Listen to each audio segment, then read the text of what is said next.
Hey guys, Joe from the Crazy New York Driver Show. It's Friday evening, August 8th, 2014. And let's all try and hold on to our TRS status on eBay. Yes guys, I know a lot of people have fallen off the TRS ladder or are in danger of falling off. We'll discuss that this evening. And we'll discuss a lot of the things you wrote about during the week on my last video and some of the PMs you sent to me directly. Let's start out like we always do with discussing last week's video. I was really happy to see that almost everybody liked my idea of having a half-an-hour window after the auction or listing is over, when the person does a buy it now, for the person to change their mind. One of you guys even actually improved on the idea. One of you actually improved on the idea by saying that if a person does a buy it now, let's say at 4 o'clock, we wouldn't get confirmation at 4 o'clock. The clock would then tick for half an hour and give the person half an hour to change their mind. And if they didn't, then at 4:30 we would then get the confirmation. So I thank one of you good people who came up with that. I'm sorry I don't remember exactly who it was, because there's so many people commenting. But again, that's what it's all about. Everybody giving their ideas and their input, because together, hopefully, we can make eBay a better place. I think there was maybe 1 or 2 people who didn't like the half-an-hour idea window. I'm not quite sure why, but again, that's their privilege. Also in last week's video, I made a comment about cheap quality Taiwan reproduction merchandise. And there were 2 or 3 people who said they felt that the Chinese merchandise was worse. I guess it has to do with what you're selling. I'm sure in some instances you're correct, that it is worse. But in my instance, I'm with auto parts. I have a hubcap place, and believe me, the Taiwan hubcaps are awful. Alright? Now, are there any Chinese manufacturers? I would imagine there are, and I'd imagine that their quality is no better. But by and large, the market for the hubs is dominated in the reproduction line by the companies from Taiwan, and that's what I was addressing. However, you good people that mentioned in your particular line that you have disdain for the Chinese reproduction quality, I guess it all depends on what you sell. That's the key there, is what you sell. You will be affected in different ways, and I see that. Somebody wrote in to me just today that they had a deadbeat bidder on eBay, and they sent him the unpaid item notice, and the time elapsed, and the seller closed out the case so he could get his value fee. And you know where it used to say, it would say something like, alright, you have got your final value fees back, and an unpaid item strike has been recorded on the buyer's account. It doesn't say that anymore. It says you have got your final value fees back and it has been recorded on the buyer's account. It no longer says the words unpaid item strike. And the reason I haven't talked about this before is because I don't list in the auction format anymore. Guys, one thing we all agree on. I used to come out here years ago and moan and complain about deadbeat bidders. It took me a while, but I finally figured out how to eliminate them. And that's to require immediate payment and only list in the fixed items listings. So the person either has to pay or can't do a buy it now. That's not possible with auctions. With traditional auctions, you can't do it. And you guys who still list in the auction format are moaning and complaining as loud as ever, and I hear you, and I see your point. I don't foresee eBay ever changing it. There'll always be deadbeat bidder morons. My advice to you guys, come on over to this side and list in the fixed price listings. You'll never have another deadbeat bidder, and I'll put that in writing. Oh yeah, you could still get returns and cancel transaction things and things like that, sure. but the days of the deadbeat bidder for you will be over like they are for me. I would now like to talk about some current events on eBay. I love when you guys send me links to certain sites of certain articles you read that you think would be of interest to the community. Two people sent me a very interesting link this week. One of them was Matt Zolo, and one of them was another good person who I forgot, sorry. But this is very interesting. I'm going to drop a link below. So you'll see there's a link below if you want to click on it and read it for yourself. It has to do with eBay fraud and starting fake accounts, something we've all talked about before. Because I know some of you are not going to click the link, I know you won't, some of you, I'm going to read it to you really quickly now. I'm just going to paraphrase a couple of sentences that are key, so just listen in, please. In April, the U.S. Postal Inspection Services received information from PayPal and eBay that a gentleman named May, M-E-I, out of Paramus, and Paramus is one town over from where I work, that a gentleman named May had been using false identities to facilitate the sale of counterfeit merchandise since 2008. May allegedly bought authentic sport trading cards on eBay, replicated them, and sold the counterfeits on the website, meaning eBay. He conducted the transactions in his own name as well as variations of it, the release said.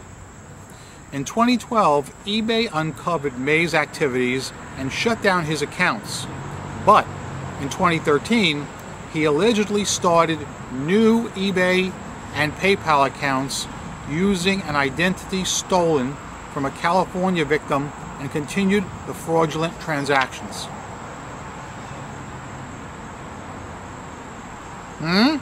What do you think of that? Now, I think it's good that eBay and PayPal notified the U.S. Postal Service on this particular mutt. Whether or not they did it in a timely manner, I'm not quite sure, because they say he was doing it since 2008. Alright? And it took eBay till 2012 to actually uncover the information. That's interesting. 2012. Wasn't that the year of eBay on location in Philly? Yeah. But my point is, I think eBay and PayPal should be aggressive and pursue all these scammers and rip-off artists and keep eBay safe. And it would actually help both the buyer and the seller. The buyer would feel more confident, and the seller would feel more confident that he's not going to be ripped off. This kind of fraud, I mean, you're talking copyright fraud. He replicated sports cards, and I know something about that. All right, I've actually explored other people who've done this in the past. All right, plus the guy lives, he's right over here in Paramus, for Christ's sakes. And he was using stolen identities and fake eBay accounts. They should put this guy in the slammer. That's what I'm saying. He belongs in the slammer. Next topic, the global shipping program and defects. And I'm going to tell you a little story, guys, that encompass both of these. We all hate what the defect system has turned into for us sellers. It's a nightmare. Again, like I said last week, hang in there till August 20th. eBay is going to make some kind of an announcement. I think that they're going to lighten it up. I've had quite a few of you guys say that you think it's only going to be worse, because when eBay makes an announcement, it tends to be something we don't want to hear. I'm hoping that that's not the case. Let me just read to you briefly what somebody in one of my Facebook groups said. Listen to this. There's no link for this, so you got to listen. This is the lady's story. An international buyer purchased an item using the global shipping program at 1:10 p.m. and pays. I wrap the item and head to the post office with my daily packages. I get home and he opens an item not received case less than 20 minutes after he made the purchase and wants to cancel because he would have had to pay additional taxes at delivery according to his research. Really?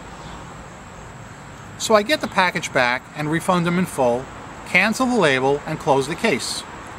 Now, 40 minutes later, still on the phone with the fourth eBay rep, trying to have them descore the defect for me.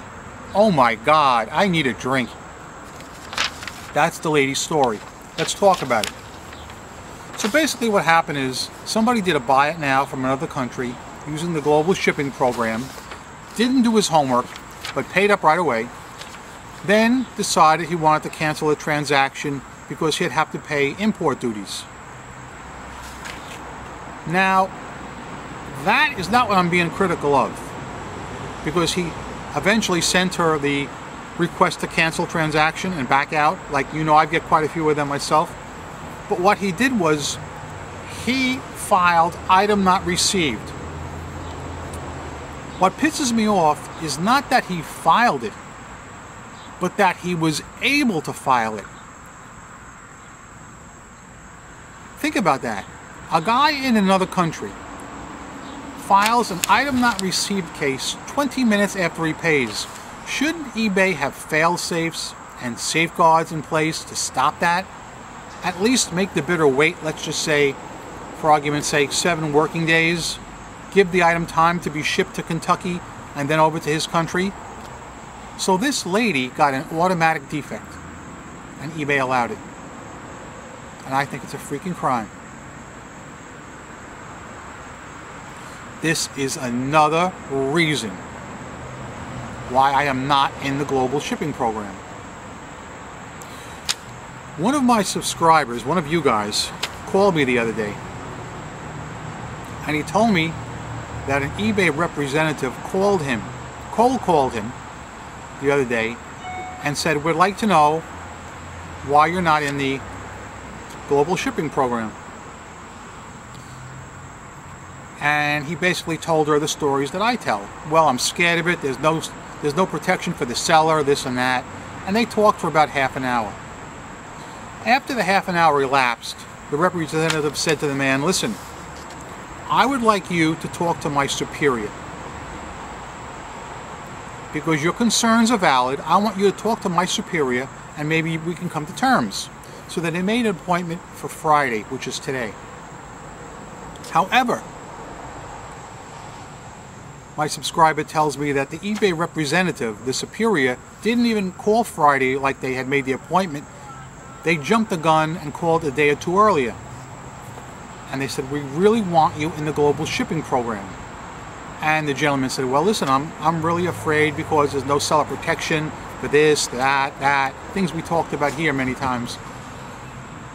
And the lady basically tried to upsell him on the positive aspects of the global shipping program, to the point that she said that if he does opt in, his items would be searchable through eBay worldwide, not just eBay USA or let's say eBay Canada, but eBay worldwide.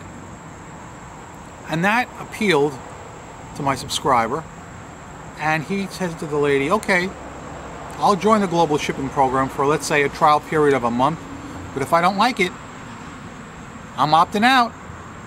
And that's what he did. So he joined. I haven't heard anything from him yet, but I did tell him to contact me in a week or two and let me know how it's going. So I know that he's watching this right now, and hopefully he'll have some news for us next week or the week after with some either positive or negative news. Whatever it is, I want to hear it. I'm not in the global shipping program. I'm scared of it. But I'm kind of surprised they haven't called me and asked me about it, because I think they're looking for some new blood in the global shipping program. Again, I still think the global shipping program could work if they fine-tune it. I've been talking about this for months. They've made absolutely no effort to fine-tune it, so I'm not spending any more time on it at this point. Alright, here's what I'd like to hear from you guys in the comments section. Number 1, tell me what you think about eBay and PayPal getting tough with scammers, like the guy over here in Paramus I told you about. If you want, you can click that link below and read it before you make your comment and give me your opinion on it. I really think eBay and PayPal need to go after these guys full time. All of them. Next, as you know, August 20th is almost here. eBay said they will relax the defect system. Well, they didn't say they'd relax it. They said they're going to make an announcement. But from what I heard in the grapevine, it's going to be relaxed. I know a lot of you guys dispute me on that, and that's your privilege. So in the comments section, guys, tell me what you think, if you have any comments at all, about what's going to happen on August 20th. I'm really hopeful that some of these defects will be relaxed, especially the item not received 20 minutes after an international bidder pays for the item. That's absolutely ridiculous that they would even allow such a thing to happen. It just boggles my head. Also, if you guys have any comments about the global shipping program, we've talked about it so many times before, but it never ceases to amaze me. And anything else you guys would like to talk about, whether it's the defects, the unpaid item strikes, buyers not getting strikes anymore. I mean, it's like almost carte blanche not to pay. Guys, please, for those of you who still list in auctions, just think about it for a second. Think. Or try. Do an experiment. List some of your items in the fixed price category. Alright?